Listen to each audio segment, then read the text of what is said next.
Hello there everyone and welcome back to another fantastic episode of Psyched to be with you, the podcast brought to you by Blind Psyche with me, your host, Christopher Leach, and another very, very special guest. I am giddy as a goat. As far as celebrity and this podcast have intertwined ever, this is possibly the plinth. I'm genuinely excited. I'm genuinely very nervous. So this is going to be new for me. But I'm just going to pass it straight over to my very special guest. Please, could you introduce who you are and what you do? Yes, I feel like you've already built me up too much. I am Dr. Rachel Kowert. I am a research psychologist. I am the research director of Take This, which is a mental health nonprofit that serves the gaming industry and gaming communities. I have studied games and gamers for more than 10 years with a specific focus on the social impact of games. I'm also known on the internet as a Henry Cavill influencer, which I know we'll talk about later, which is my true claim to fame. And yeah, I'm psyched to be with you today. I mean, yeah, it's going to be great. So I've got a few questions, as we usually sort of do in this type of thing. And one of the things I always sort of focus this show on is not what you do, but why you do it. So I've prepared a little succinct sort of summary of kind of the state of play of video game research, because I've heard you say it a bunch of times, and I'm going to link here our friends over at Safe in Our World. You were on their podcast, Safe Spaces, recently, episode 10, I think it was. You sat down with Rosie from there, and it was a great interview. So just go and listen to that, enjoy that before this, then come back. Because you know, I work in the field, so I'm used to having the same conversation. So see if you agree. But you know, generally, video games inherent, they're like anything else, not necessarily good or evil. No real link between violence and aggression. Hot sauce is not a scientific method of aggression. Moral panic, new thing with screen time, addiction, loot boxes. Anything and anything can be maladaptive if used by person or persons for emotional crutches and or cyclical things, as well as someone, say, maybe having more time will do more things that they like, such as video games. Video games also very socially important, vis-a-vis you can do things with people online, share times, as well as even share a community around a game that is primarily single player. Everyone's kind of worried a little bit about nothing. Yeah, very good. There's, just $150,000 of student loans in 10 years of my life in about 60 seconds. Very good. Well, I'm only able to do that because of someone such as yourself with your work and reading that. I mean, the video game debate, I made my university buy it, not once but twice. both editions. That is the book that I wish I had when I was in school. So that was the whole point of making that book. So I'm glad that your university bought it. I mean, it's a core text in my line of work. Yeah. But yeah, so let's unpack a little bit what you got there. So Take This. Talk to us about Take This. I bang on about Take This a lot, but let's hear it from yourself.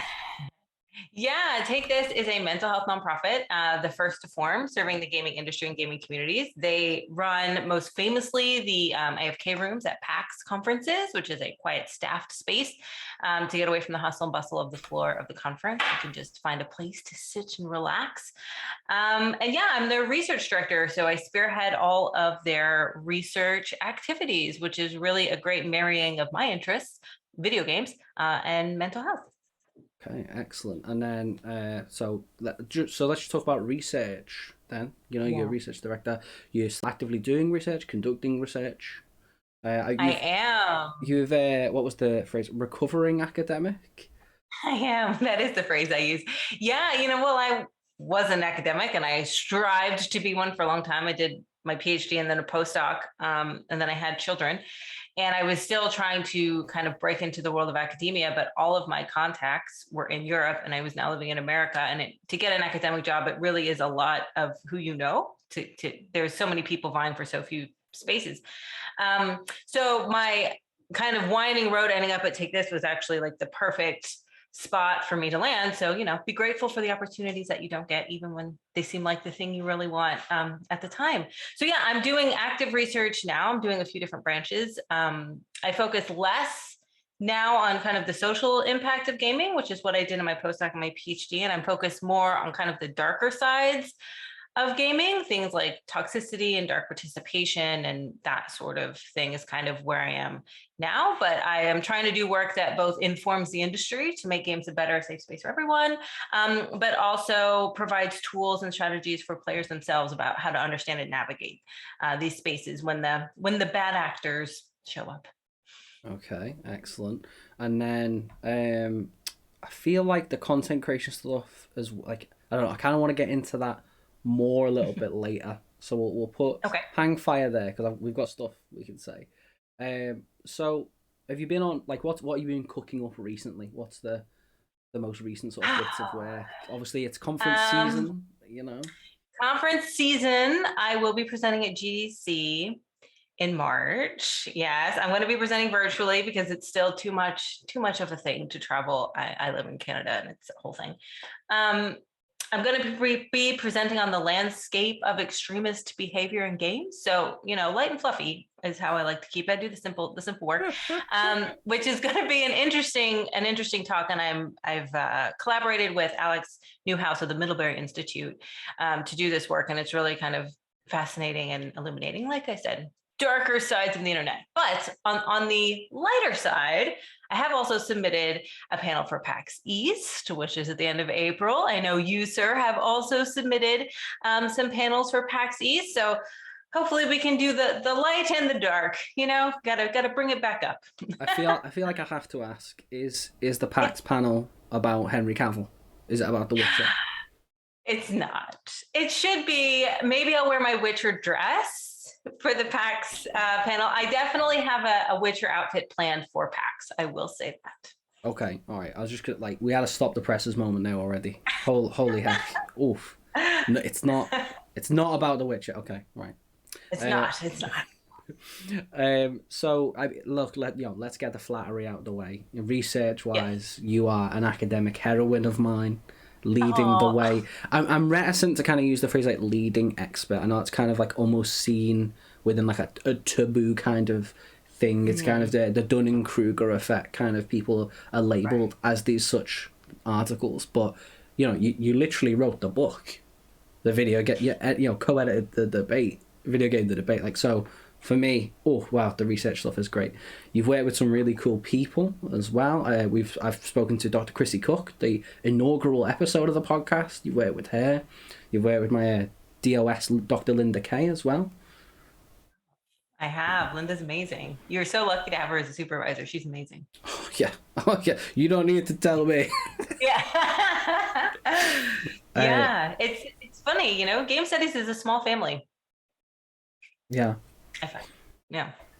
I felt like I had a question. I was going somewhere with a question. So, I mean, with all these sort of collaborations and stuff, is there anything that you are sort of looking forward to researching further, or any sort of one you're looking to sort of work with that would be interesting? Yeah. Oh, there's a lot of people I'd love to work with who I haven't worked with yet. As my work with Take This has navigated more towards an industry focused work than I'd had in my previous academic life. So I'd really like to do more work with like the ESA, for example, and people within the industry specifically, because the best work that comes out is work where you have independent researchers, either at academic institutions or at nonprofits, working together with other academic institutions, nonprofits, and the industry. And I really am hopeful that we're going to start to see a push. We've already seen it a little bit. The ESA has done some work with the Oxford Internet Institute, for example, in the last couple of years. So I'm really hoping that I will get the opportunity to work with people in the industry to do some of this work. Okay. And that's like, that I think is the real kind of golden like nugget, right? Like that's what everyone's kind of Yeah. after. That's what we want. Like you're Yeah. you speak to anyone from research, and you'll kind of quickly realize that the links with industry are the key. I Yeah. feel anyway. They really Um, are. okay, that's great. Is there anything else that you want to give mention? I know you're editing a new book. Yes, there's always books kind of floating around in my life. The video game debate actually spawned an entire new series of books called Debates in Media Studies from Routledge. So we have the video game debate 1 and 2. This year, the social media debate is coming out, edited by Devin Rosen, which is excellent because I read it ahead of time and it's great. And then in the next year, we're going to also have the virtual reality debate and the mobile media debate come out. So there's like several kind of edited books in the pipeline in and around kind of debates in media studies. And I'm real excited for everyone to be able to read those, because the idea is like the video game debate, it's kind of a foundational text. Like, where can I learn everything I need to know about the social media debates? Tell me about belonging, tell me about misinformation, tell me about political movements, tell me it all and give it to me in a book. So I don't have to look around Google Scholar till the end of time to find all the articles. So it's real exciting. Okay, awesome. I mean, again, like you just seem to be, and this sounds like a reductive question, but how do you do it all? You're so like you mentioned you have kids, you're doing all this. Like we haven't we'll get onto the content creation stuff as well, but just Yeah. how what's the secret sauce? What's the secret? I love what I do. I honestly think that's the secret. I have a passion for doing it. I was talking to my very good friend the other day, Christina. Hi, Christina. And she asked me the same question. She has a job, she has kids. She has a job that she enjoys, but isn't necessarily passionate about. It's just kind of a job that pays the bills. And she's like, how do you do everything that you do? And it's like, I am so, I don't know, lucky if it's the right word. I worked hard for it. I don't know if it's really luck, but to have a job that I'm intrinsically passionate about doing. We're going to talk about the content creation. In my first year of content creation, I created a new video every week. That is, I don't know how I did that, but it was like it was rushing forward from me. Like I just wanted to create this stuff, which is a lot different motivation from, going to a job that you don't necessarily enjoy and having to do it all day long. Okay, that's fair. That's fair. So you think that passion is the key driver to be able to manage everything? Because I mean, like I always Yeah. joke about it, but like I struggle to like be able to like I don't know try and do everything that I need to adult, and then like work. Yeah. I mean, I don't necessarily do everything the best I possibly could. I have multiple calendars. I have a very supportive spouse. And I have a flexible work schedule. All of those things help. I'm incredibly privileged to have all this set up. I have the microphone and I have a camera and I have everything I need, in my house. I have a 10-month-old baby right now, and my spouse is able to watch them while I do this chat with you. So there's a lot of moving parts. I would say though, staying organized and having a calendar is very key to doing all the things. So I always say that if it's not on my calendar, it's not happening. No, it's true. I won't remember it and I won't do it. You're so right. Like that is it's the secret to victory is definitely a good Yes. calendar, right? Or calendars. Multiple. I have multiple shared calendars. I see all my colleagues. Yeah, their dates so I can work around them. Yeah, lots of calendars, lots of planners. I have like at least 3 notebooks next to me. Like I have things everywhere keeping me on track. Like for me, it really just is the key. I mean, have you had? I mean, I'm assuming you've had this, but I've also experienced it where it's like people say, "Oh, do you want to do a thing?" And I'll be like, "Yeah, sure, it sounds great." And then I'll be like, "When?" And I'm like, "Well, March is out." Like, Oh, for like, sure. can we Yeah, it's true. schedule this for like 2 I'm months? trying to schedule a thing right now, and they were like, "How do your Tuesdays look?" I'm like, "No, can't be a Tuesday. We're gonna Oh, have to figure something else yeah. out." Yeah, totally. That's definitely something. So again, I feel like this is maybe a silly question, but Yes. I've heard you on a few various podcasts. I've heard your journey. You've traveled around a lot, which is really epic. Where is it? So you're in Canada now. You're from Texas. That's correct. Yeah. You studied in Germany. Did my postdoc in Did Germany. I postdoc did in my Germany. PhD in England. England. Oh yeah, up at York. At York, yep. Yeah, excellent. So one of the things I like to break down on this podcast is like, well, why? So why are you doing what you're doing? Yeah. So, as someone who has not studied outside of the Merseyside area, for example, like why were you so globe trotting in what you did? Can you Yeah. maybe break into Great. that for us? I can. I was born and raised in Texas. I got my bachelor's at the University of Texas at Dallas, and I knew at the time, my path changed, that I wanted to be a therapist. And back in those days, when you applied for graduate school, it was literally like a packet of information. Like your supervisors had to hand write they typed and printed, but they had to sign them and mail them like in an envelope. It was a big deal. So I applied to 6 different schools for my master's. Based on the fact I wanted to go to a counseling psychology program. I got accepted to 2, and they were both in California. And so that's when I went to California. Then when I got my master's, I realized I want a PhD, and I applied to 2 programs, York and Stanford. And the reason I chose the 2 was that they were, leading edge. Stanford was the only people who had game studies research at the time. York actually was for my supervisor. He was doing work, and he was playing around in media studies, but he was in the psychology department at Cambridge. And when I messaged him, he said, I'm not at Cambridge anymore, I'm at York. So that's how I ended up at York. I was applying for the supervisor. Okay. But to be fair, I always was obsessed with England. My dad went to Oxford once when I was a kid. I didn't get to go, but he came back with an Oxford sweater, and it has, like the coat of arms. There was just something about it. It was very romanticized in my mind. The odds of getting into any PhD program are pretty small. So when I got in, it was like a no-brainer. I didn't get into Stanford, but that's beside the point. I would have gone, I would have gone to York anyway. And then when I was at York, we talk about conference season. There was a conference coming up. It's called the Multiplayer Conference in Germany. Game studies, again, was just taking up off the ground. I went to that conference, and the person holding it was the person who ended up becoming my postdoc supervisor. So like I said, it's a small world, and it's, I happened to meet them. We got on, they did games. I needed a postdoc. They had positions, and it just kind of happened. No, I don't speak German. I'm very little. But I moved there anyway because I was young and in love and had no kids, and why not? So yeah, and now I'm back in this side of the world, but in Canada, not for my job. My husband's job actually brought us to Canada because Take This is based in Seattle. Okay, interesting. So I mean, like that's like wild. Just be like, well, because firstly, I say this as a Brit, but like, oh God, why England? England is awful. I love England. Listen, if I could live anywhere in the world, I love where I live now. I would leave for England. It's the only place I'd leave it for. I love England so much. I love that it's always damp. I love the accents. I love the dreariness. I want like a cottage in Yorkshire with like check-ins. I don't know. I would love to go back to England. I miss it so much. I mean, that would make like collab easier, so I'm not like down in that. It But like, oh God, like, yeah.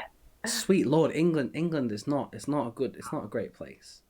Well, but you're from there, so you have a different perspective on it. I'm from Texas. Almost anything is better.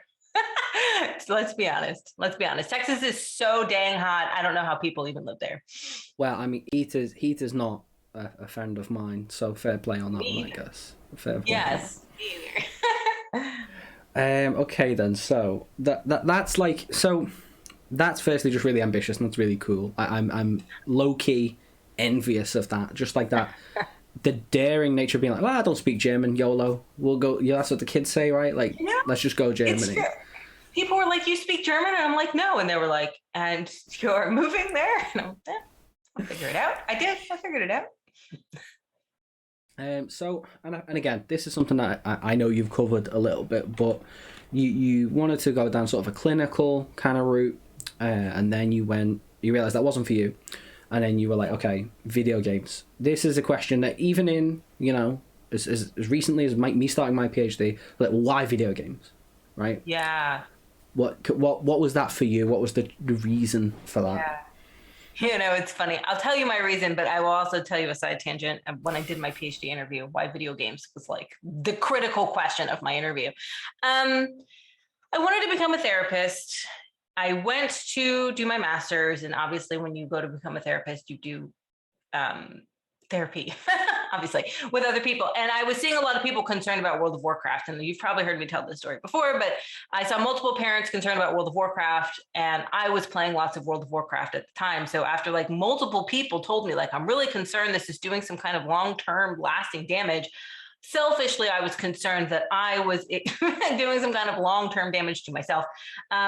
And when I went to look at what the research, what the state of it was, there wasn't any. There's 1 or 2 papers from Stanford, from Nikki and his work. And that was it. And I was like, okay, well, this is a space that is wide open for research. I ended up doing my master's thesis about seeing a client who used World of Warcraft to mitigate his depression. And then I looked for, a research-based program that would be open to doing game studies, because at the time, that was not a thing. You flash forward to today, there are hundreds of programs focused specifically on game studies. There are dozens of labs across the globe, state-of-the-art labs that are focused specifically on game studies, but it just wasn't the case back in 2008 when I was looking for programs. So when I did my PhD interview, I had pitched this project looking at the impact of games on adaptive functioning, so physical, social, psychological functioning. And I went on and on and on about it for like an hour in my interview. And then finally at the end, not my supervisor, but another guy on the call was like, why? What are you going to do with this information? You keep telling me that games are important. What are you going to do with it? And thank God everything happens for a reason with my master's program, because I paused and I was like, you give the information to the clinicians. And they were like, oh, that's a good answer. I was like, oh, thank God. Thank God it was a good answer. Because I did get it. I know it was like, I felt like that entire interview was peaked at that moment. And I was like, oh God, Rachel, come through with an answer. So you always had to justify why. And today I feel like you have less of an uphill battle with having to justify why. But so for me, I never thought I'd be so lucky. Like, I've loved games my whole life. I never thought of it as a research career until I realized that it was a potential concern that parents and clinicians were having. And the answers just weren't there. Okay. So, I mean, like, again, that's an excellent story. Like, and I think that is at its heart, like, I don't want to be like, it sounds cliche, but a noble cause, but I think that that's the right kind of attitude to go at it, right? Like the thirst for knowledge. Well, like, well, okay, let's understand why, but what, why? And then that's a brilliant answer when asked, well, what do you do with this, right? Like, that's my brain came through for me. I know, I was really happy but it was true. Like, that's exactly the point. Like, you give it to the clinician and then give it to the parents. And honestly, that was my motivation for writing the video game debate at the beginning, was like, finally, we've studied games long enough that we have this information. Let's put it together in a book. And what I realize now in hindsight is I created a very good textbook, but it's still too long for parents and clinicians, which is why I wrote a shorter one a few years later. But yeah, it's always been my motivation. Excellent. I mean, like you mentioned, like, the dedicated kind of spaces for like games research, which is excellent. And you do see that. I mean, the IGGI, have a base in York as well as down south. I mean, I like to think I paved the way. I was going to say, you study in York and then suddenly IGGI is a thing in York. I mean, if only that was there when I was there. If only. I'm trying to get to it. I know correlation doesn't equal causation, but I feel like, it's a really great program, that program. We actually had Matt Whitby, who's a PhD student there, interned at Take This last summer, and we did some work together. And if you're listening, anyone at that program, I'm really trying to get invited. I'm really trying to get invited to come speak. I would love to return to my alma mater and see all the wonderful people studying games. That would be great. Well, excellent. Because I mean, okay, so this is perhaps more flattery, but obviously the video game debate was one of the things that because believe it or not, as I think is part and parcel of a PhD journey, I was like, okay, I'm going to look in this thing, and then before I'd start, I was like, okay, let's expand my own horizons a little bit, and was like listening to the Psychology of Games podcast, Dr. Jamie Madigan's big one, huge, literally like second episode, Dr. Linda Kay's on it. I was like, no way, that's my supervisor. I was like, like that kind of Spider-Man meme, and whole host of great people on it, including yourself. And I was like, oh, okay, this seems pretty neat. Then, on the old internet, and then, the video game debate. This is core reading. Let's get the library to order that in. And then it was like weirdly like that, as you say, that kind of small family kind of element that I realized that you'd work with Linda and all sorts of things like that. So again, this is where the flattery comes in. I mentioned before I was a bit nervous starting this episode, academic heroine, and just heaping the praise on you. But it sounds daft, but like I remember when you followed me back on Twitter. It was like that was like a big day in the office. And we actually bumped into each other at the IGGI conference last year now. Online. Yeah. But because they were using Gather, it really was like a bumping into. Yeah. You showed me where to go. I was lost. I was giddy as a goat. You're like, so funny. I was like, this is it. We've peaked. We've peaked. Our paths have crossed. Well, I hope that, this year we can actually bump into each other in real life at the IGGI conference. We'll see. Also, talk about small worlds. I first found Linda because I heard her interview on the Psychology of Games podcast, and I reached out to her and I was like, we should work together because we do like the same things. That's where I first heard her and met her, and the rest is history. Oh, okay. That's interesting. So the root of all goodness is podcasts. Jamie Madigan. Oh, or podcast. Yeah. I mean, I didn't want to say that, but Jamie will love that. That's the clip. There we go. We've got it in the bag. Yeah. Tag him. Tag him. He'll love it. Yeah. You heard it here first. The root of all Psychology Games collaboration is Jamie Madigan. Yes.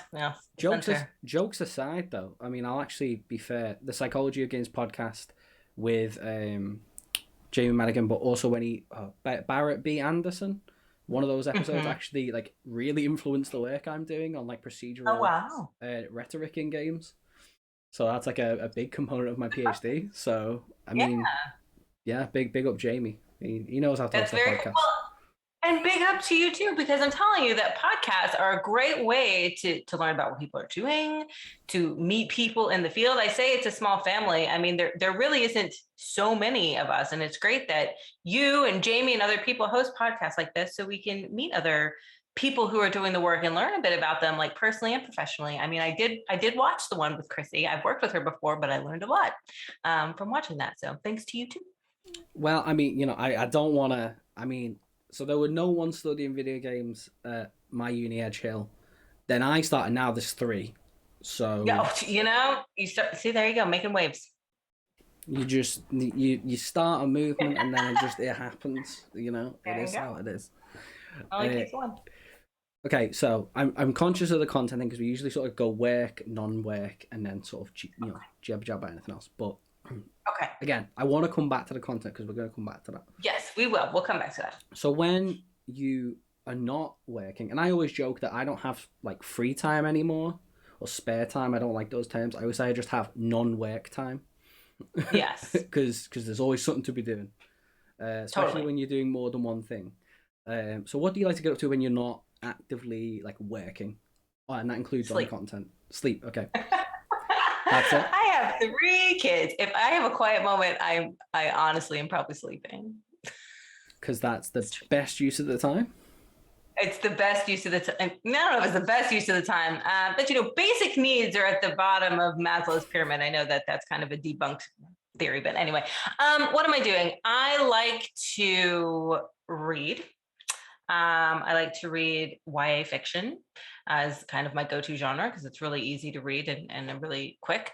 I like to watch Netflix, the eternal backlog that will never be all the way watched. And on occasion, I just want to point out for anyone who's watching this, my brain really had to process what YA meant for a second. I had to really young adult. I was like, wait, I got there. But someone, like, for anyone watching that back, I did have a dumb face. Like, not in the know. You got to follow all those people on TikTok. Yeah. And games.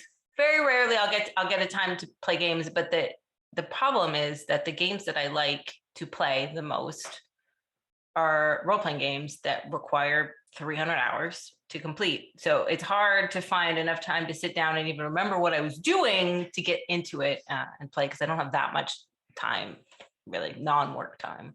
Okay. Have you played anything good recently?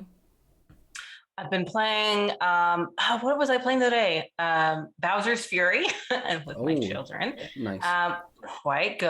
And I got the new Mario Party Superstars for Christmas. I've been playing. I wouldn't say that's good. Mario Party, I feel like, is a good way to ruin relationships, but it's entertaining. It's entertaining. Well, I mean, you did stream a few hours of Mario Party, you and Dr. Sarah Hayes, a little We while did. back for Take This. That was indeed entertaining. Oh, I don't doubt that it's entertaining for other people to watch.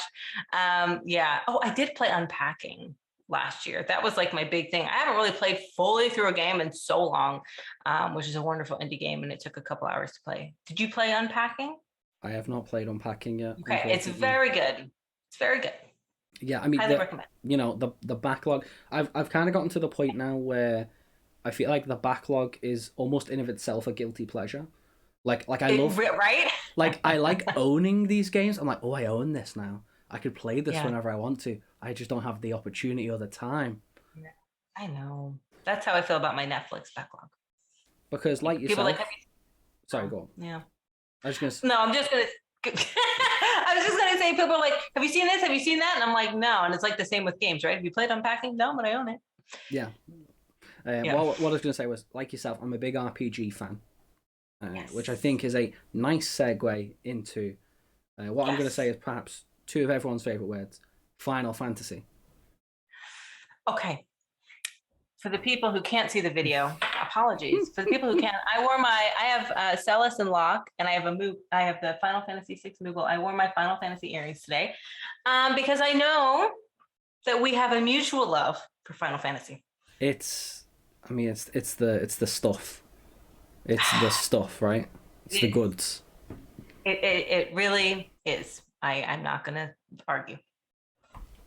Okay, so let's get straight into this. Is where you just hang up.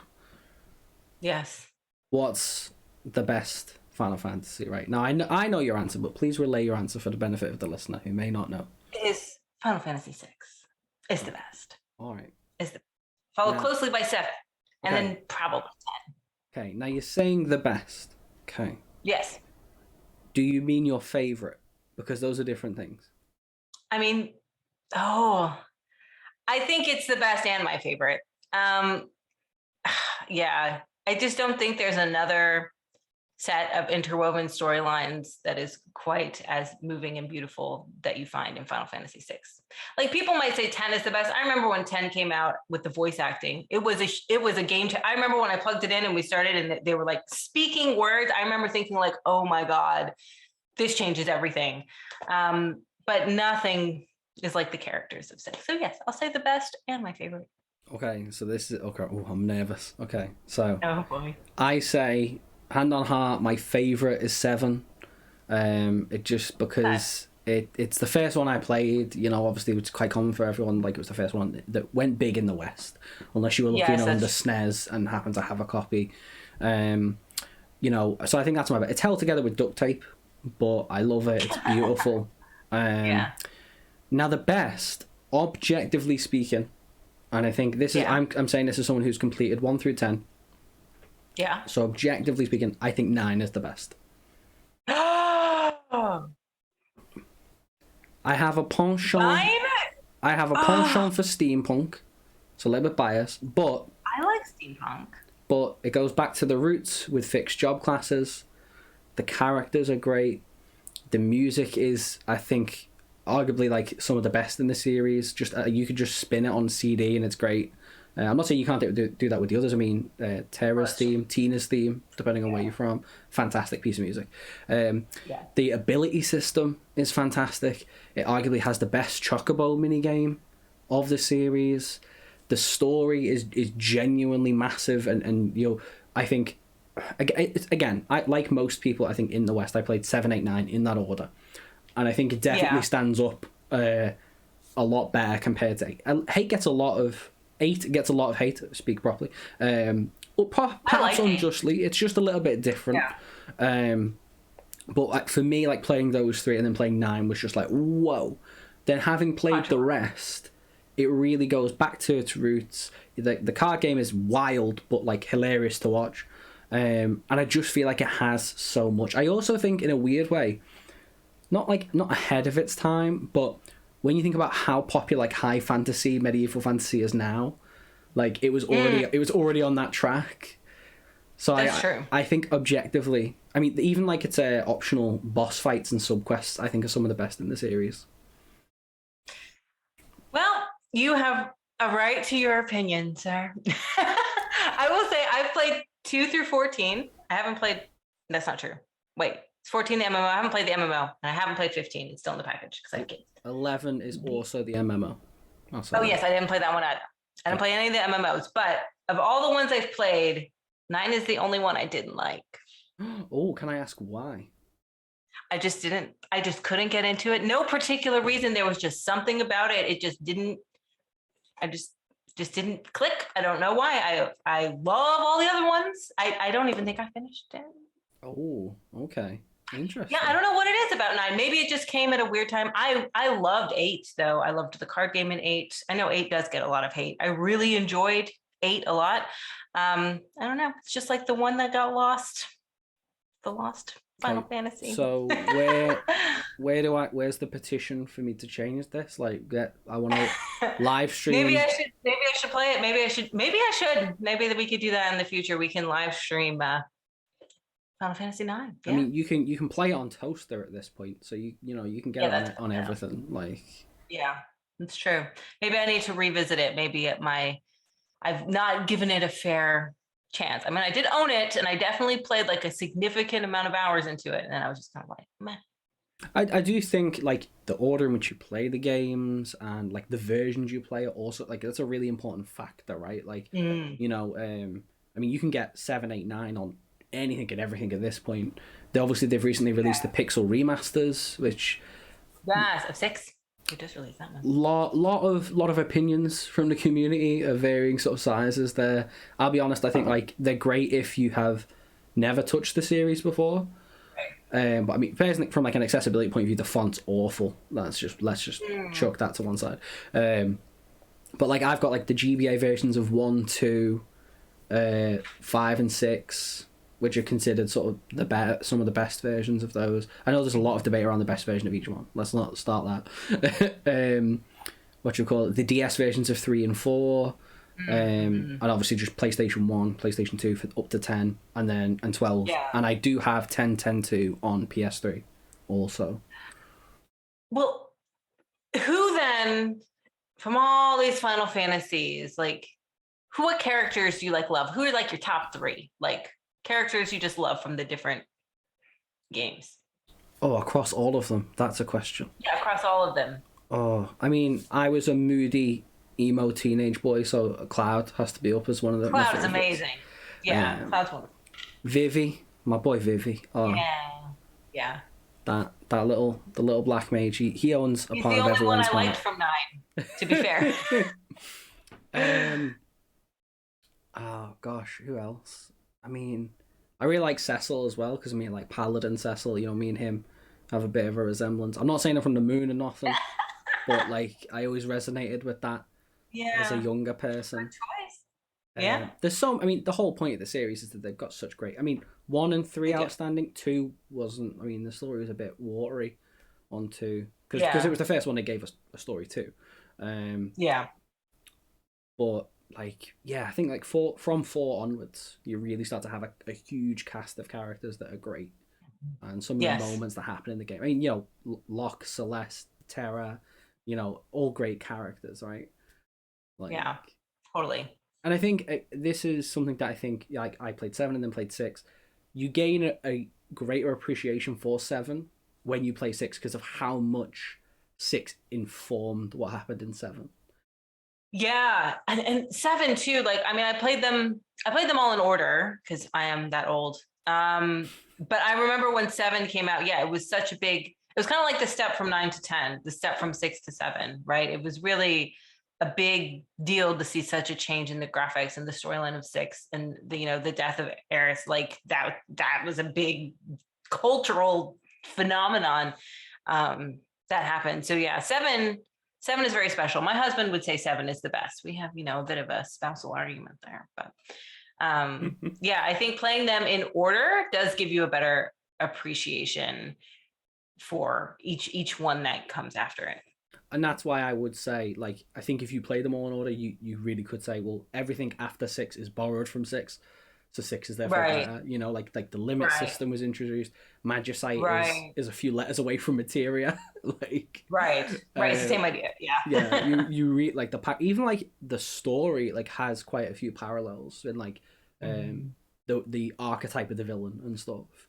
I think when you look at Seven's compilation, let's go real meta, and you look at the movie, the books, the other games in the series, it becomes a slightly different animal. But people have opinions on compilation as well. But that's because, like you said, 7 was just what put it on the map for a lot of people had not played Final Fantasies until 7 came out. I mean, we were in the know, but 7 is the first one you played. Yes. Is 7 the first one you played? Okay. Well, you're in the know now. Have you played the remake? I have the remake. I've played maybe 10, 15 hours. I've played enough in there to know who Chadley is. Nice. Our boy Chadley. He's a nice character. Yeah. I haven't finished it because I haven't had time, but I've really tried. I'm maybe like 15, 20 hours in. Okay. That's fair. No, I mean, I really enjoyed the remake. Like, I think a lot of people interchanged it and Animal Crossings during lockdown. Yeah. Just sunk 100 hours into both real easy. Animal Crossing definitely took more hours out of my life, but I could play it with my children. So, mom life. Fair. Gotta have those priorities, I guess. So this is again another hot topic, right? Yes. Final Fantasy 7-6. Would you want a remake? I don't think so. I think that the art style, like everything about 6 holds up real well. Like you said, like I don't even think we needed the digital pixel remaster. Like I think it holds up. 7 was an odd era for a game to come out, right? Very angular, and I think that it was well suited for the remake. Is absolutely beautiful visually. I don't feel the need. I used to really be on the bandwagon if they should remake it, but I think that it's perfect the way it is. Now, obviously, you've played a little bit of the remake. I controversially said this recently on the stream, but I think Chrono Trigger would be really well suited to that play style. Yes, I love Chrono Trigger. What a great game. Yes, I would love to see a Chrono Trigger remake, redesign, especially too when you talk to a lot of people about the game, like the role-playing game that like got them into loving role-playing. Chrono Trigger has got to be the number one kind of across the board that people go to. Like, so there's so much love for that game. Oh, I mean, it's fantastic. I mean, it's got time travel. Akira Toriyama did the artwork for it. Obviously, you can see Dragon Ball Z behind me. Big fan of that. So like, yeah, it's a huge game. I admit, a little bit regretfully, but I actually only finished that at the end of last year. Oh my gosh, really? I know. I had it on. So I had it on DS like when it came out, and it was one of those because I'm a bad gamer. I got stuck, put it down, played something else, came back to it a few years later, got unstuck. Got to like the end, and I mean it's an old game, so it's not really spoilers. But the final sort of segments of boss fights, and was like, what? And then put it down again, and so I finally resolved, like the end of last year to be like, no, I'm gonna finish this. We're gonna do the business. We're gonna sort it out, and I finally beat the game. Well, good job. I'm glad that you finally finished it. That is an accomplishment. I can tick it off and say, right, we did it. We did the business. That's the main thing. Okay, so are we still friends after the Final Fantasy debate? We're still friends. We're still friends. We're allowed to have different. That was a source of anxiety for this interview. Me too. We made it through. Okay, so I feel like we can't mention Netflix. I think now's the time let's get our content on. Right. Okay. So firstly, let's talk about Zeitgeist. Zeitgeist, yes. YouTube channel that I started in the pandemic, because going back to what inclined me to write the video game debate and get my PhD in the first place was about getting this information out of academia, getting this information to clinicians and then parents. We did the video game debate. It became a great academic book. I wrote a shorter version, The Parent's Guide to Video Games, which is great, but it's still a book and it wasn't like picked up wildly. And I thought, you know why? People don't want to read, people want to watch video. So I started a YouTube channel at the start of the pandemic to basically take all this information I have in my mind and make them into digestible videos around the science of games. So video games and addiction, video games and aggression, like what are these debates and what are these hot topics that people have? What's a loot box? And putting them into short little digestible videos. So yeah, that's what it is and how it came to be. And since then, it's developed somewhat. I mean, I've watched a lot of Zeitgeist content. I've even got some of the merch here with me. Yes. I'll show for the benefit of the tape. For the benefit of the tape, I'm holding a Zeitgeist T-shirt that reads "Be excellent to each other and always cite your sources." That's right. It's an excellent. You and I have t-shirt. the only two. Those are limited edition. No special reason. I just ordered mine really quickly. Then they took it down. They think it's infringing on Bill and Ted, but it's not. I have sought to fight that claim. But in the meantime, yes, limited edition. So limited edition. 2. We have the 2 that exist. And if we keep it that way, it's a super collector's item, and I'm happy. So. Yeah, exactly. But since then, you've developed a whole host of other content. It's not just like those very good digestible snack bits of psychology information. You do some other stuff. Can you talk us through that? Yeah, I've branched out a little bit. So I do a lot of the research stuff, and then I have started doing a new show this year with Dr. Sarah Hayes called Reaction Time, where Dr. Sarah Hayes is a licensed clinician. I am not a licensed clinician, but I have a master's in counseling, and I've done a lot of my own therapy. And we watch therapists in media, and we comment about how terrible they are. It's basically what we do. So that's been loads of fun to add this year. And then also I've done a couple like playthrough psychology of unpacking, for instance. And I played through the new theme hospital. What's it called? 2 Point Hospital. So I'm doing a couple of like gaming content as well, mostly as an excuse to schedule in time for me to play games. That's how you do it. You know, like you said, we go back to the schedule. If it's not scheduled, it's not happening. And that includes the fun stuff. It does. Yeah. Sadly, it does. I mean, I'm a big fan just of you and your work generally, because I think that goes without saying at this point in the episode. But Reaction Time is really fun. It's really funny. Thanks. I think it's fun too. Like I've watched, I think, is it just the 2 at the moment that are out? Both on like right now. Yeah. So I've watched both. The first one In Treatment, which fun fact, I actually quote In Treatment as one of the shows combined with Frasier that really inspired me to pursue psychology as a career. Which cool. Sounds really honked up considering how messed up In Treatment is.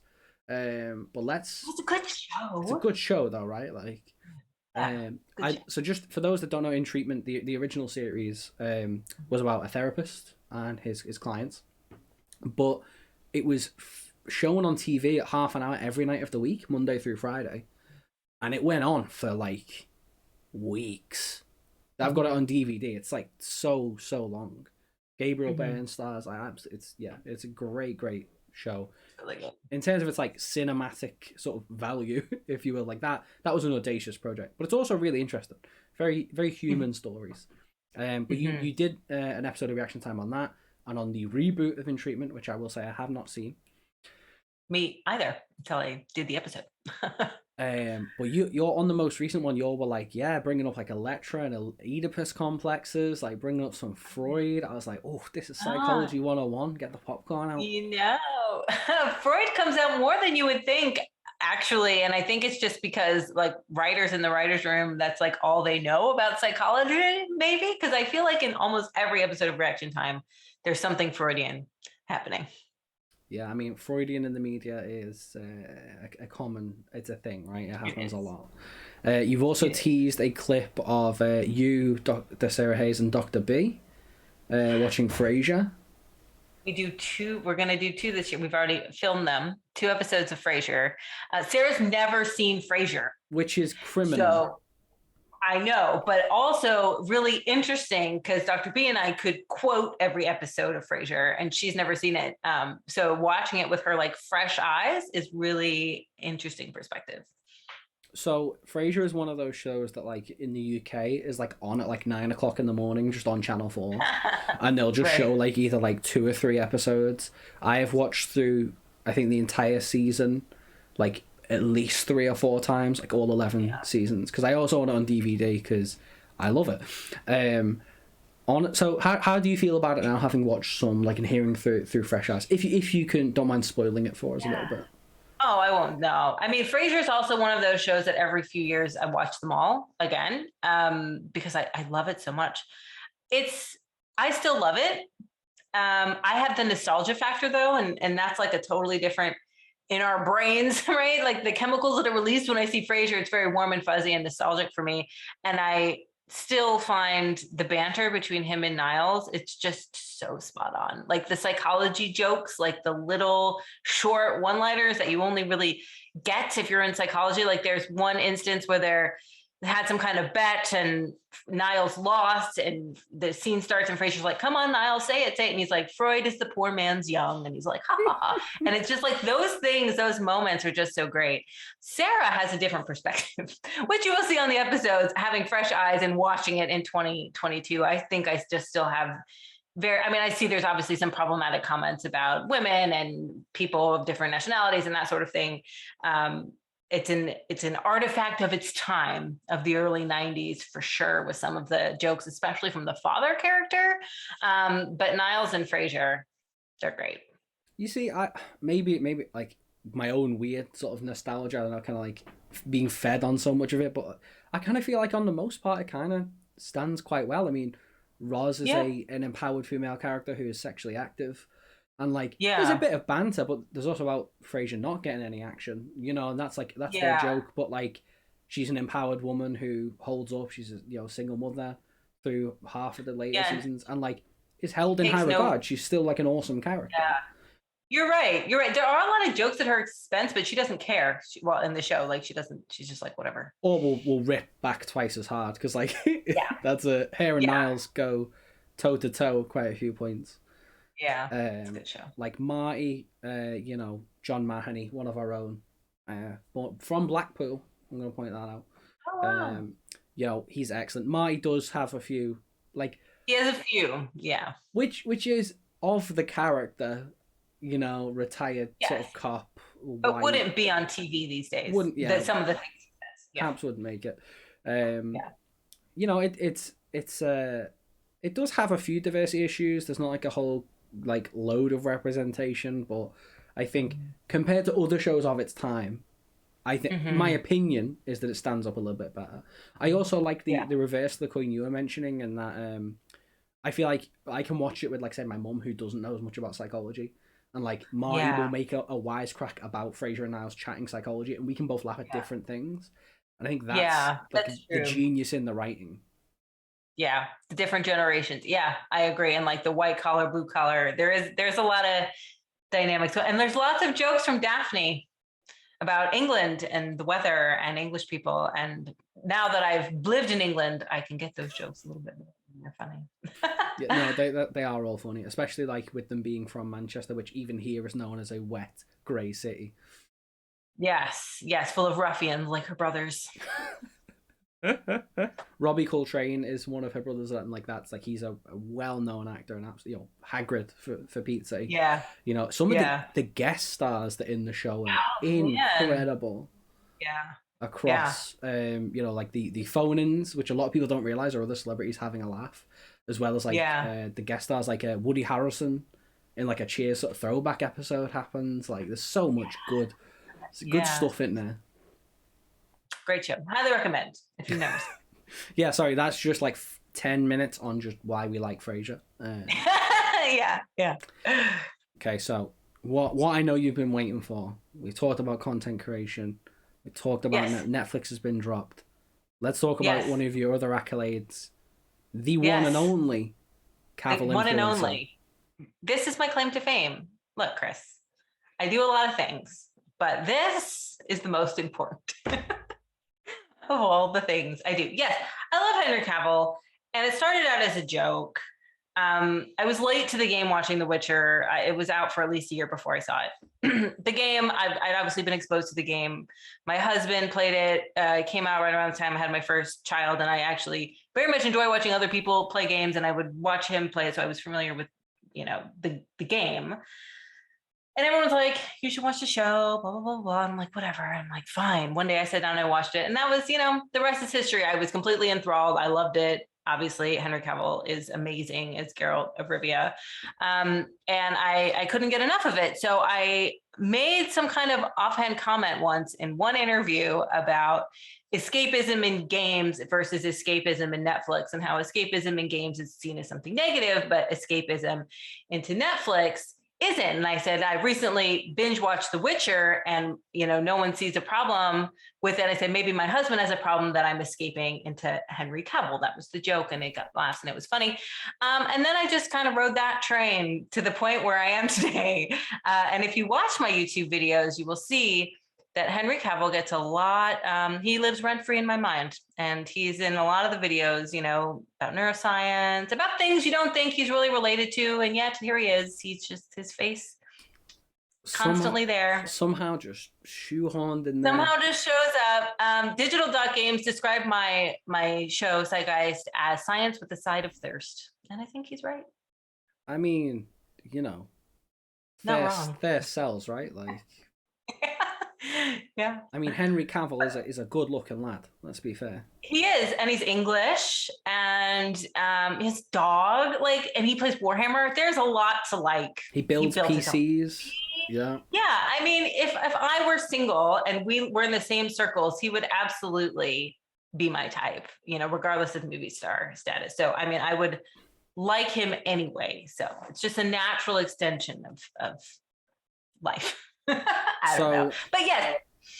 Netflix, if you're listening, let me just... No. So the power of Dr. Rachel Cowert's Cavill influence. Yes. I did not watch The Witcher until you were a Cavill influencer. Oh. So I have since... Look at that. You've seen Netflix? So I have since watched both seasons. Oh. And literally, just the other day, I added Witcher 3 to my wish list, and it was on sale yesterday, so I now own the game. Love to see it. You see, my influencing has no bounds. So I'm going to throw up a general spoiler warning. There'll be the video will be timestamped. The audio, I'll insert a sound of some description. But let's just get into the show, okay? Yes. Because obviously Henry Cavill is one thing. As I say, good looking lad. Does a lot, and I enjoyed season 2 more than season 1. Did you? Yeah. That's interesting. Mainly because, and I Googled this afterwards, and this is quite a controversial thing, but might have been because I didn't give it 100% attention, because as if I have time. But it took me far too long to realize season 1 was multiple timelines. I had a hard time with that too, and I think it helped my husband had already seen it, right? So he could explain to me this is the past, this is the future. I'm like, what is going on? Yeah. Legit, it was season 8. I was like, I've already seen this. I know, right? Yeah. Did I click episode 1 instead? And then I realized. So but I mean, to describe The Witch, it rode that GOT wave, the Game of Thrones wave. It's lots of sexy people doing violent and / or sexy things. And it's a pleasurable watch. Enjoyable. It's very entertaining. The second, magic. Yeah, the second season I honestly think was better. I kind of had the joke of do you reckon Geralt would act the same way if he was given an iPhone as opposed to a live Siri?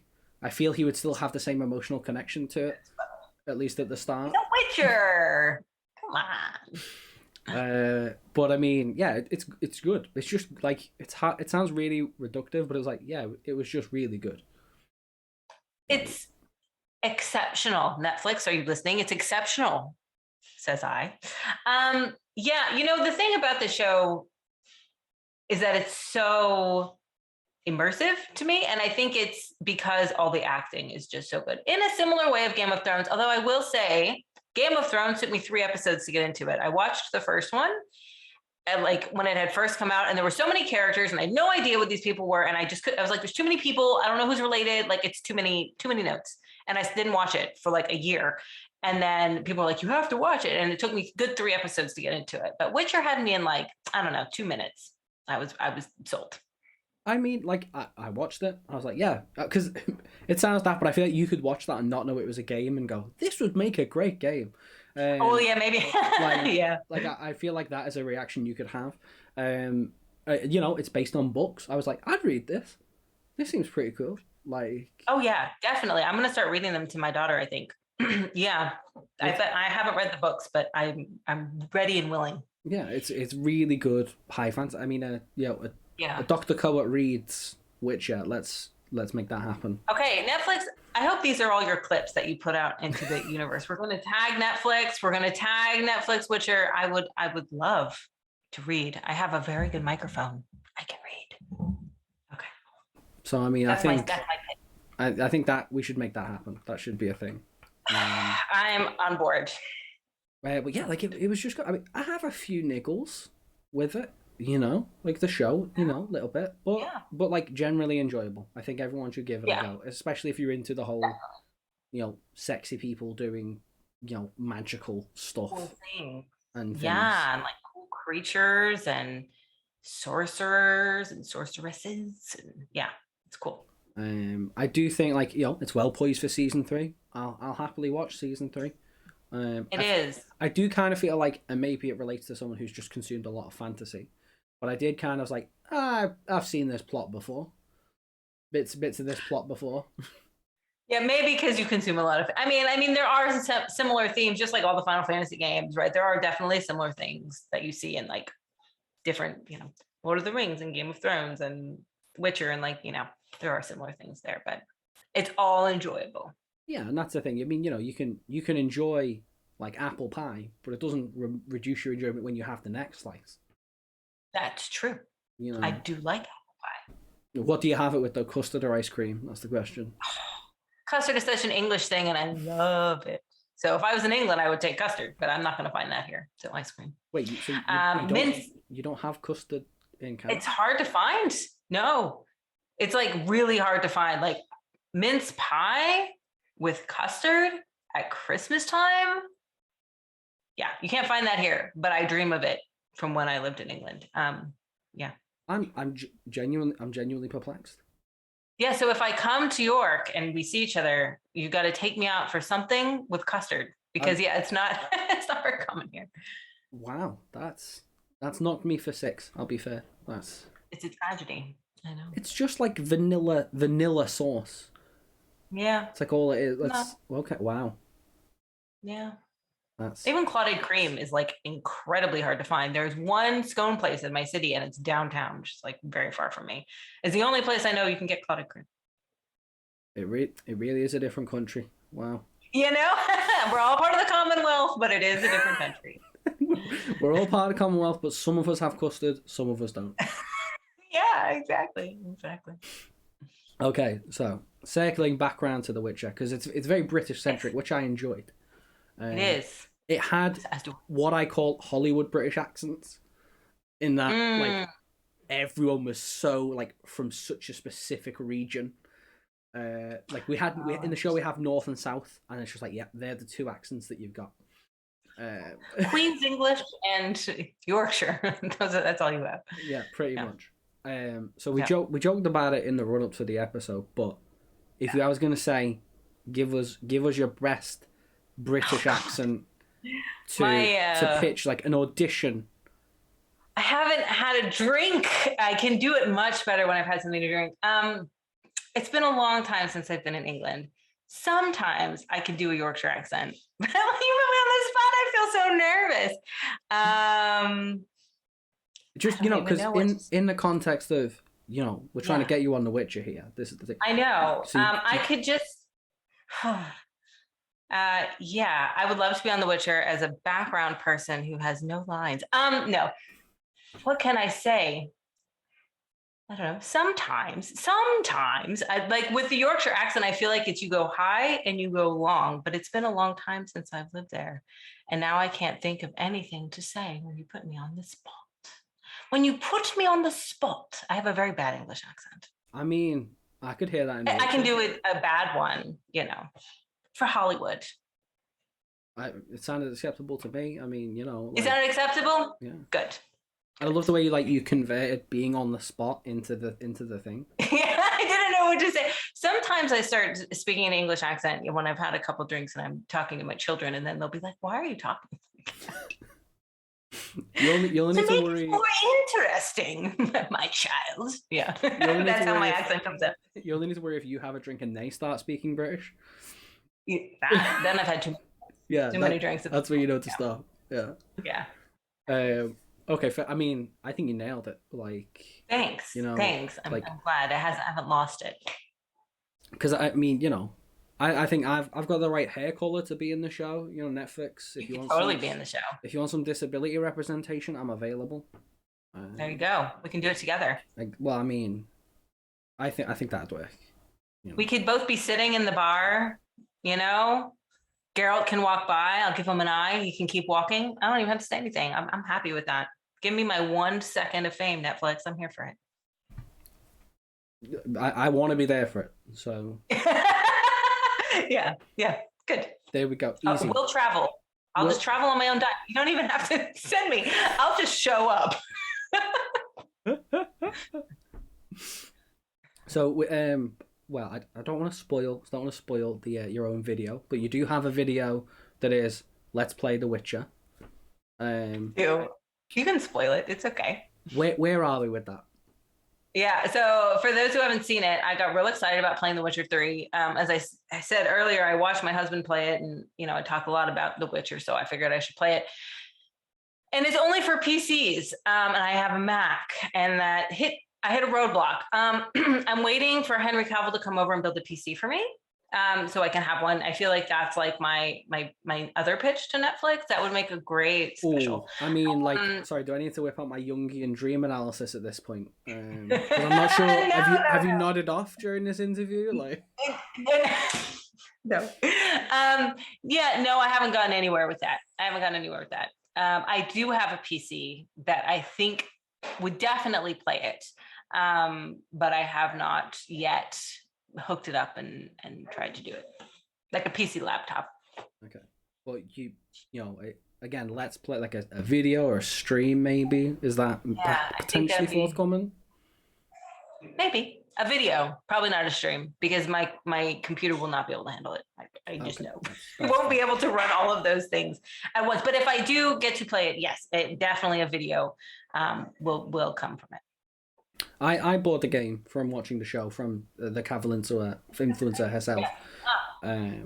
So I'm excited. It's like, why would I not want to play it? I have that kind You've never played it? No. Okay. Because I have that game player brain that is I haven't played 1 and 2, so you got to start with 1, otherwise it won't make any sense. You don't though. Not I think with this. Apparently, like, people have genuinely said to me that 1 is genuinely considered like pretty bad. Apparently it's really hard, like just brokenly hard to play.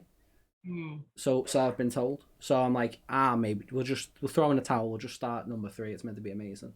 I think, well, like with people starting with Final Fantasy VII, like Witcher 3 is to the Witcher series, as Final Fantasy VII is to the Final Fantasy series. Like I think Witcher 3 is what put it on the map for like most. Like I'm pretty sure it's the first one my husband also ever played of the series, and it was just like massively successful, right? Like game of the year, and it kind of came out of nowhere. So I think you're okay to start with 3. Okay, well, you heard it here first. You're okay to start with Witcher 3. Everyone, if you haven't already, get on it. Get on it. I will also get on it. Expand that Cavill influence far and wide. I'm doing I've already influenced one person. I feel like that's a success. Okay, I'm going to put this out to the ethos. I might put this out to Twitter, actually. But can you get a Henry Cavill mod for The Witcher 3? Because if that's not a thing, it should be. Where, like, it's, like, properly Henry Cavill. Because I think that's what you should play. That's the version I should absolutely play. I was going to get my husband a Funko Pop for Christmas, and I was going to get him a Witcher one. And I went to the shops. I was like at the mall, old school. And they were like, oh, we only have the one from the game. And I did pause for a minute. And I was like, all right, it's all right. I'll take the carol from the game. I mean, if I was to buy one for myself, it would be the Cavill one, obviously. But it was for my husband. So. Fair. I mean, how nice of you to not just fill him with more memories of Henry Cavill. Yeah, you're right. You're right. I mean, he hears it enough for me. Well, actually, one of the things I'd love to ask about while you're here is, could you talk us through some of the wonderful things you've got behind you? You've got the nameplate, which is absolute perfection. You've got the Psychomancer plush, which is amazing. I mean, who doesn't want one of those? I know I sure do. Sign me 10. Get one You can get one at PAX. We have a few left. Yes, I have a curated assortment of things behind me. I have, my nameplate was from South by Southwest when I went a few years ago. They had them on the stage and I was like, I feel like you're just going to throw these away. So I'm going to take that with me. This is a picture from Pragmatic Princess, which is it's a promotional picture from, I wrote a children's book in 2019 and I Kickstarted it. And I raised almost $30,000 in 30 days to bring the book to life. And that's a picture of the characters from the book. We have Cave Johnson, which is funny because I have all this stuff behind me. And that's the one thing that everyone notices first. It's Cave Johnson from Portal. This is a artist rendition of San Francisco, which was actually the front cover of, like, you see at these big booklets when you went to conferences that showed you everything that was happening on every day. And it was my first American Psychological Association conference. It's in San Francisco. And that was the picture on the cover. And I really liked it. And I lived in California at the time. So that's that. And then I have a Final Fantasy VI Moogle. Nice. A Hope Shield. That's a Take This thing. I have Miss Minutes. This is a picture from being part of the Video Game Awards Future class. It's everyone who's part of that got that art. Congratulations on that, by the way. Thank you. That was really exciting. And I have Nintendo. I have Lego, Nintendo, and a Grogu because, yeah. And I have a couple of awards that I won last year from being part of an ESRB ad campaign. It won a couple of actual awards that are like heavy and could double as weapons. So those are pretty cool. And then these are my books. So I have like rainbow books. These are all kind of like books that I like to read, but these are all books that I have written, edited, or I have a chapter in. So these are like mine. Nice. Because I mean, I know it's something people ask me about. Like, I've got so much crap behind me. I see Mario, I see Pokemon, I see Dragon Ball Z, I see Funko Pops, I see Squirtle. Yep. There's a Celeste in there as well. Best game ever, in my opinion. The Celeste Deluxe Edition, just there. Yes, yeah. Excellent. Yeah, see, that's the good thing about you have a lot of fun stuff behind you because you can just be like, what is there? But I was like, again, having seen your videos, I was like, I'm going to ask. This is the time to finally find out what some of that stuff is. It's funny. If you watched all of it, like first I'm in a different room, like for the first set of videos, and there's like a totally different background, but now it has morphed into this. This is also like a Grundig radio, which is like super cool. It's like an old school. Nice. Yeah.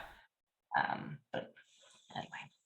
So while we're also here, can we talk a little about Build Your Own Castle? Yeah, so that was Pragmatic Princess. I read a lot of books to my daughter. I was annoyed that there were not very many books with female protagonists who solve their own problems. They always had to be a superhero or have someone help them, and that annoyed me. And so I ended up creating a series of 26 stories. They're like A to Z. Like Ava the Adventurous, Bella the Brave. There's 26 different stories about everyday girls doing everyday things with their everyday abilities. And then I kickstarted that in 2019. And actually this year in June, I'm running a second Kickstarter, expanding the series. So we have these 26 character stories, and I'm going to kickstart a series of 3 topical short stories that feature girls from this universe, but also a new set of male characters. So there's a girl and a boy in the stories, and one is about death and dying, one is about online stranger danger, and one is about persisting through frustration. And so, that's going to come out this year. And there's going to be a bonus if we hit a certain level. I did write the first male-focused short story called Geralt the Grumbly. And Nice. it's pretty great. And it's Nice. about accepting your friends as who they are and not trying to change them. So yeah, so that's fun. This is like a fun side project. Sorry, I just girl the grump. That's yeah, It's that's excellent. really good. It's really, and he has a friend named Jack who may or may not have a jacket like Yaskier. It's my Witcher fan fiction told in a children's story with a moral that everyone can relate to. Sorry, just like the Witcher children's friendly version is like a mind bending concept. Well, it will come to life this I June. I want this You to happen too can so bad. enjoy. Like, I've seen the art. Randall Hampton, who did the art for this, is doing the art for it, and I've already seen like the character sketches for Geralt and Jack, and it's quite good.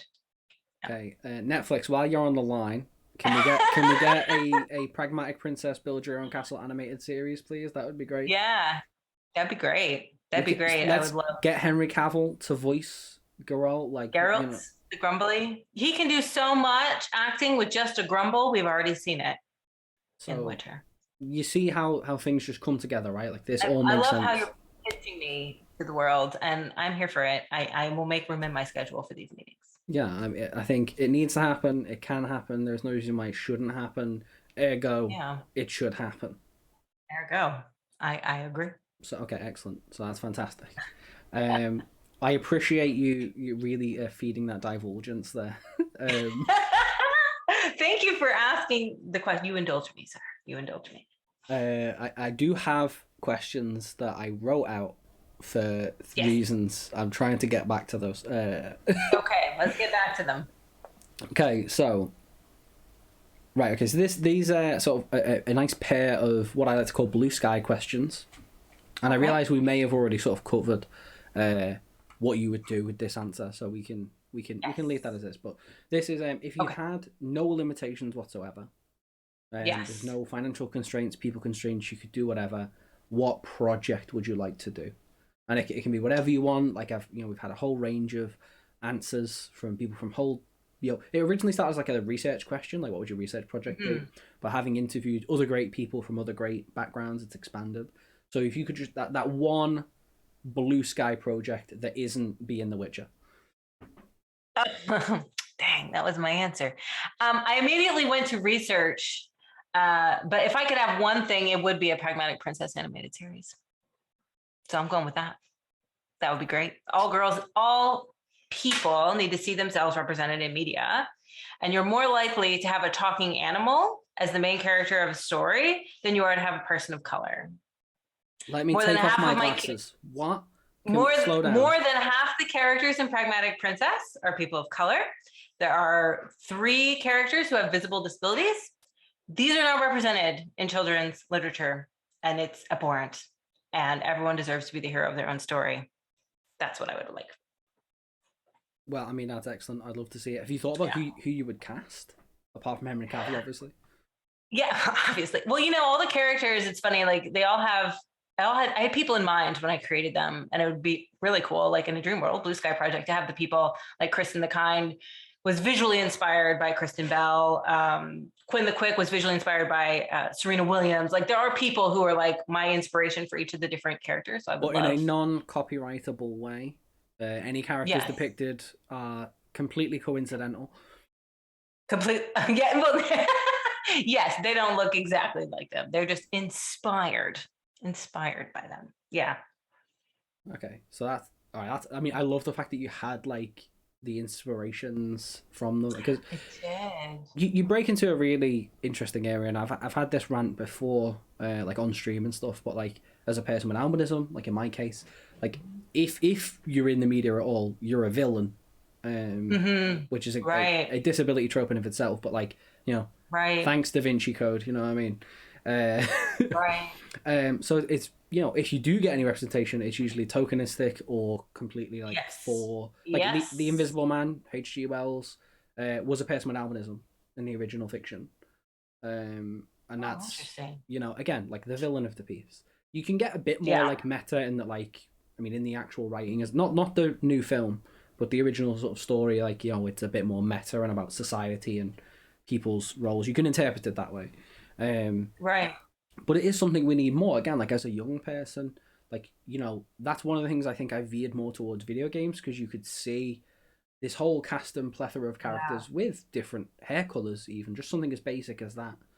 Yeah. Absolutely. I mean, there was that Gina Davis documentary. I haven't seen it, full transparency, but about like the representation of women, even, let alone people of color, let alone people with disabilities. Like there is such a great hill to climb with media representation that's not, like you said, tokenistic or an after thought. Like I just brought up some of these stats, like of the best top 100 best-selling children's book in the last year, 1 in 5 doesn't have a female, only 2 have a person of color in a central role, only 1 has a person with a disability, but they do not speak or have a key role.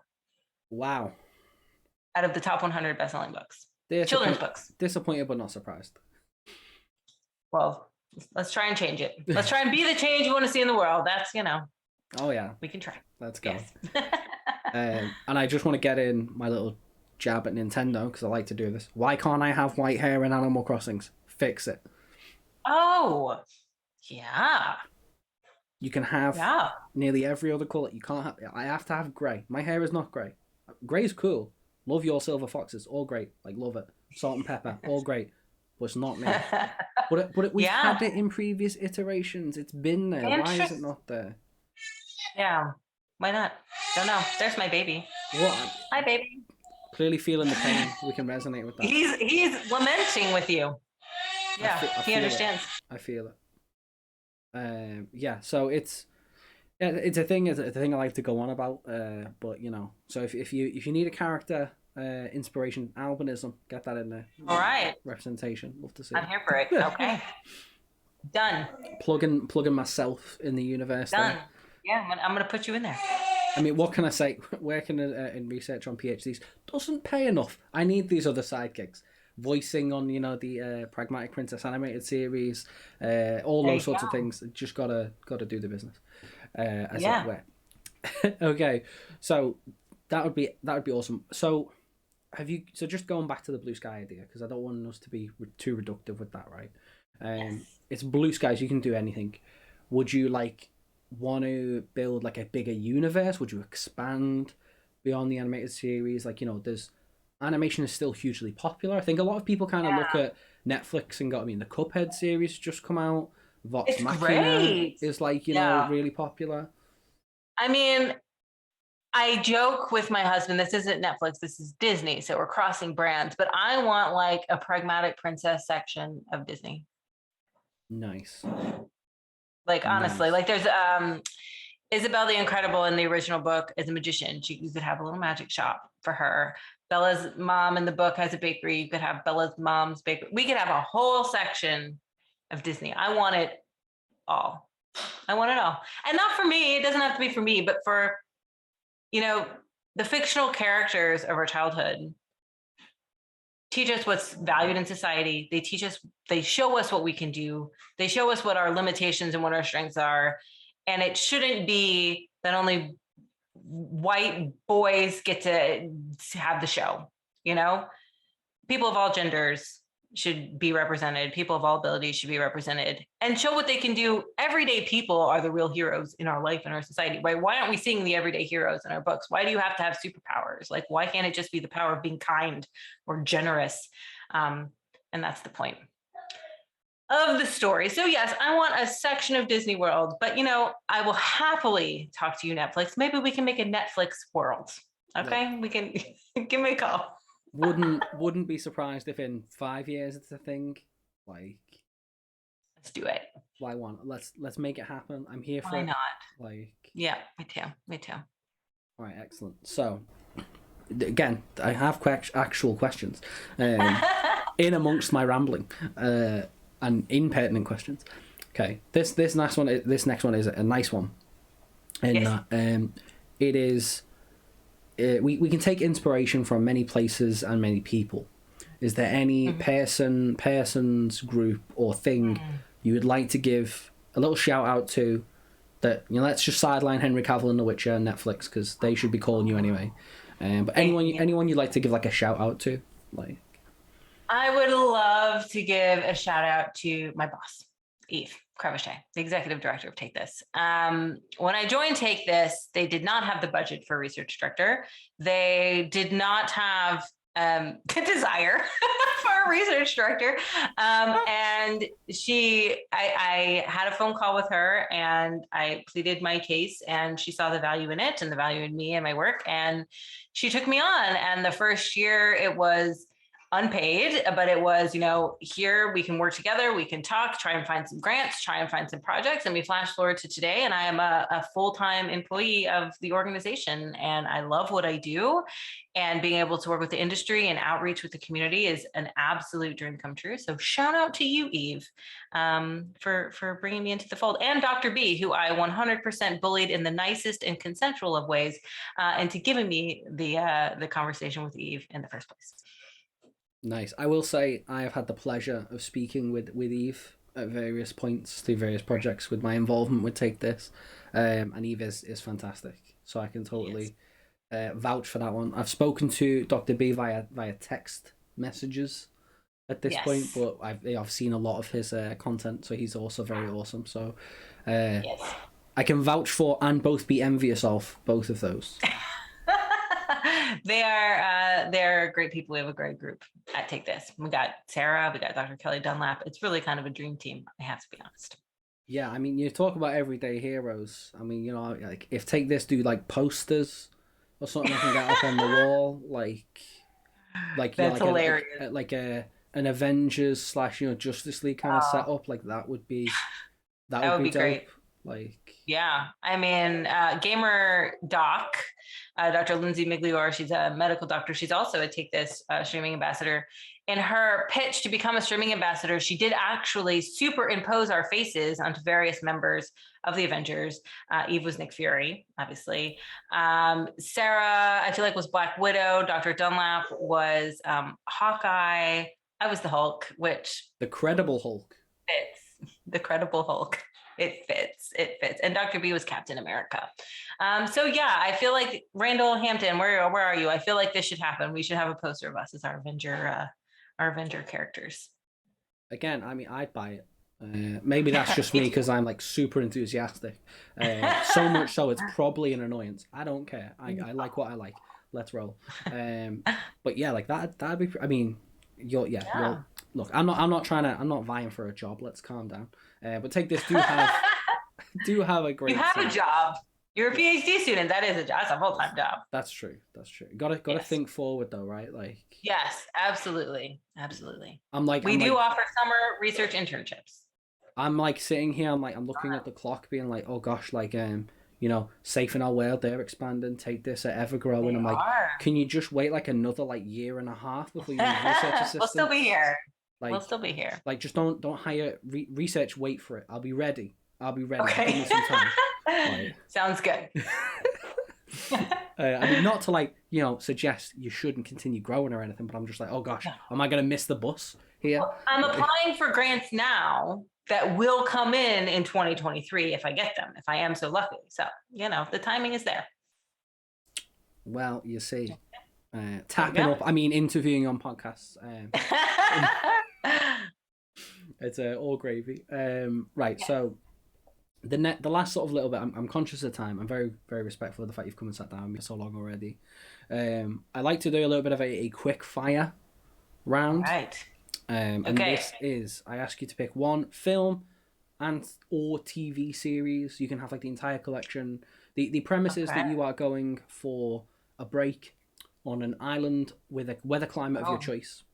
I certainly wouldn't be going to a desert island. Have you seen it? Yeah, albinism joke. It's all good. So yeah, you're going to an island. You're going for some rest. Yes. Indefinite. Okay. I've stolen this premise from Desert Island Discs. What can you do? It's slightly different. It's different enough. Copyright. But you're taking with you one sort of film or TV show collection. Where everything will work. Don't need to worry about that. An album. Okay. It can be a greatest hits or whatever, but an album, a book, and a video game. What do you take?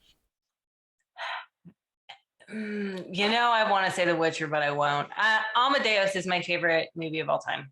And if I'm on an island, which would have Canada fall weather, I'm going to take Amadeus.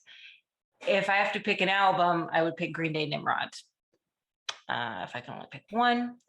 A video game. I mean, if I'm there for an indefinite amount of time, I feel like Animal Crossing has a really long longevity. Like things change with the seasons, and I feel like that would be like a safe bet to take Animal Crossing.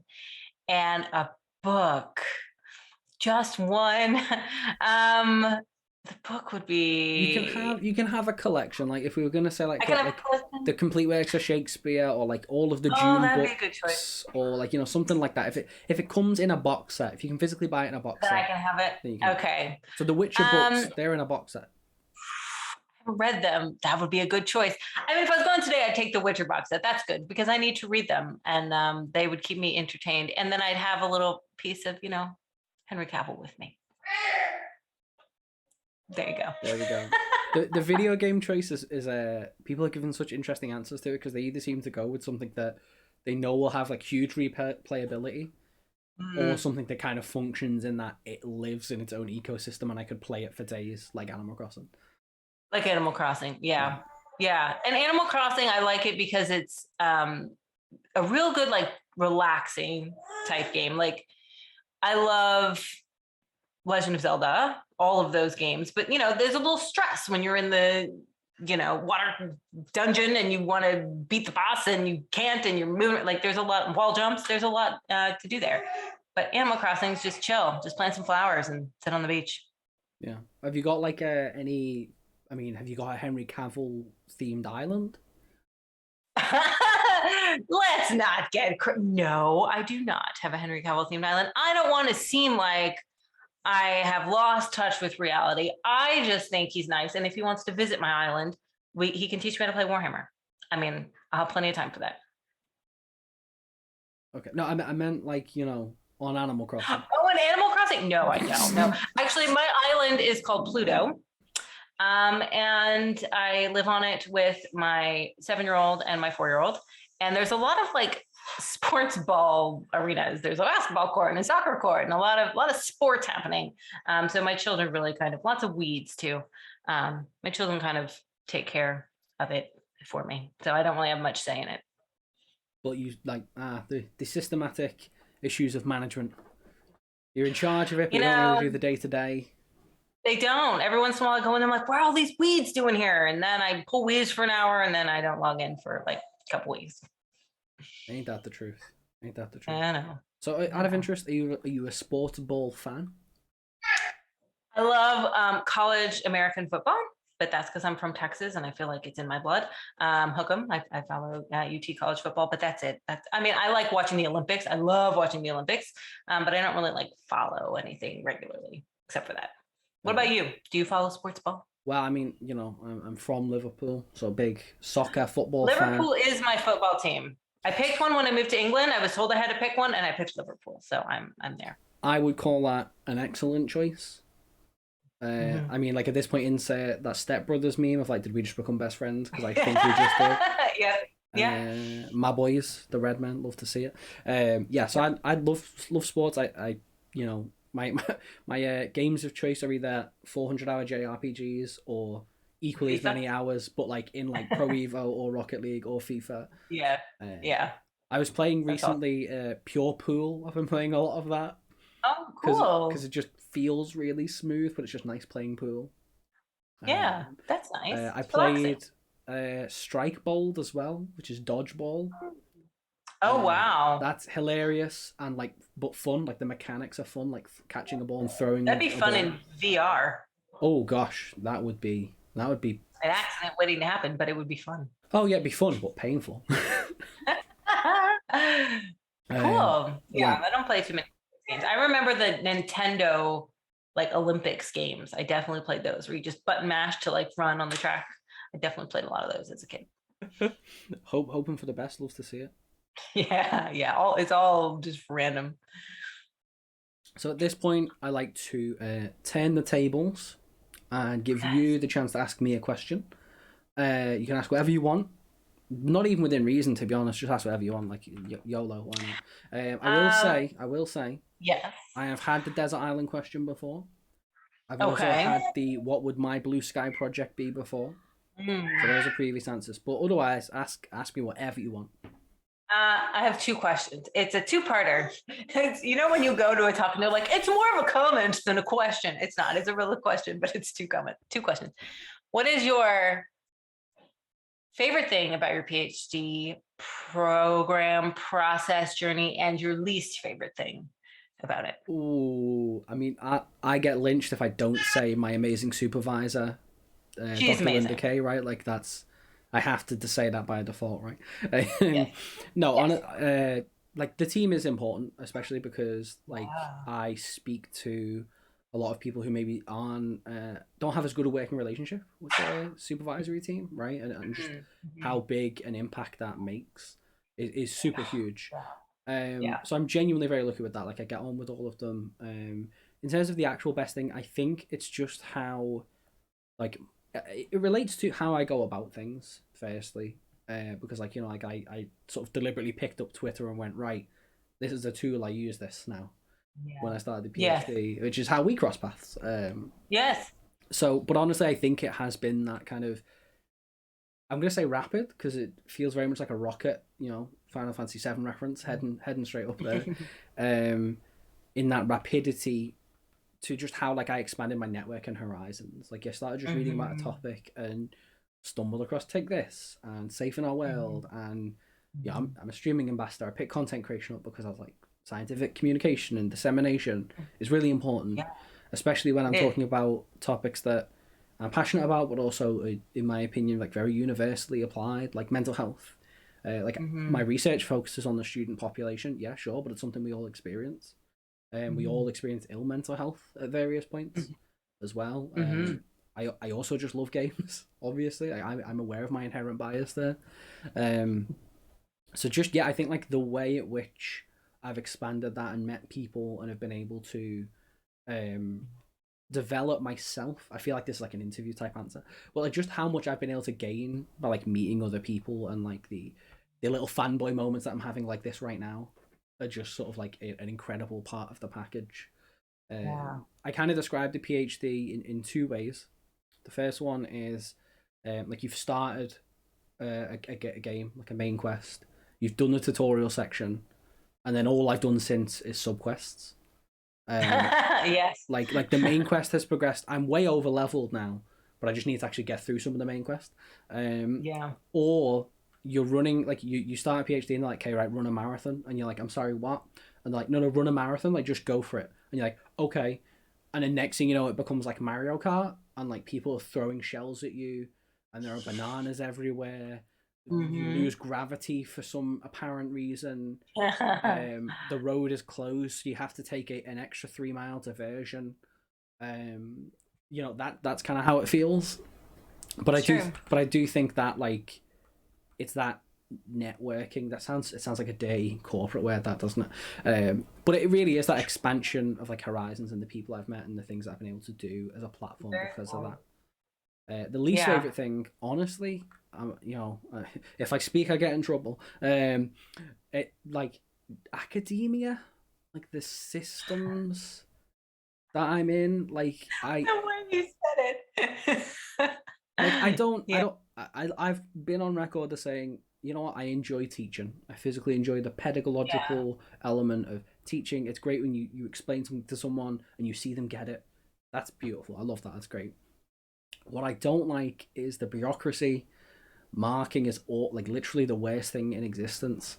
Um, those things really put me off wanting to get into academia as an industry, especially Yeah. when like studying video games. There are so many different avenues that I can work in. That kind of gives me some hope Mhm. in that Mhm. regard. And just you know, not to I don't want to end on a sour note, but like you know, like just the issues that higher education has in the UK, particularly vis-a-vis representation, as we were talking about before, things like that just like for me really take a bit of the edge off. Like, yeah, I'm within the system, I'm trying to make change, but like it shouldn't be this hard, you know? Yeah. Yeah. Academia is a hard life. Honestly, you work way more than you should. You don't get kudos. You don't get any pats on the back for doing more. It's just like expected that you're doing more than you're getting paid, and the pay's not even that good. Not really. Not for all the work you're doing. Definitely not. It's hard. I also love teaching. So that was hard to give up. But I find that like doing things like this is still teaching. Doing panels, it's a form of teaching and education. So you can still get that joy of sharing your expertise and your knowledge with other people, even if you're not in academia. And I think that's why I enjoy doing a lot of like the content stuff and stuff like. I mean, this has been great just to hear from so many amazing people on a whim, for a laugh almost. But like, yeah, just having those opportunities, I think, still give you a way to talk about things. Like I actively talk about stuff that I'm reading and looking at and doing, like on my stream, for example, because yes, it's important for communication, but it gives me that outlet that isn't confined rigidly by academia's constraints. Yeah, it's true. Well, those were good answers. And also, for those who are interested in getting into a PhD, your supervisor is the single most important decision that you will make. Choose wisely. Well, you mentioned yourself that you went to York because of the supervisor. I did exactly the same thing with Linda, because I was like, she's one of the few people that was like northwest in England that were remotely related to what I was doing. And I was like, well, eggs in basket, because nowhere else wants a slice of this action. So, oh, that's not true. That's not true. Talk about everyday resilience and overcoming things. Yeah. I was rejected from various universities and PhD programs, I think at least 2 times there, 2 times. So at least 6 times. Yeah. The rejections hurt. Yeah. But every time I was like, nope, I'm going to come back again. We're going to go back again. It was meant to be, because nowadays you got Linda. It's meant to be. Worked out. Just like I was meant to be a Take This. I was rejected from over 100 jobs that I applied, over 100. I only got one interview, and it was at a small liberal arts college in California. And they wanted to pay me a ridiculously low salary. And I was like, how am I supposed to live on that salary? And they were like, oh, you have to live an hour away. And I was like, what? No. So it's meant to be. Yeah. Okay. Is there anything else that you'd like to add or just say? I mean, apart from Netflix call you, like. Netflix call me. Chris, thank you for having me. If you want to find me, you can find me on Twitter and YouTube, and I'm sure those links are somewhere below. All of those links will be attached to wherever you found this. Yep. And thanks for having me. This has been fun.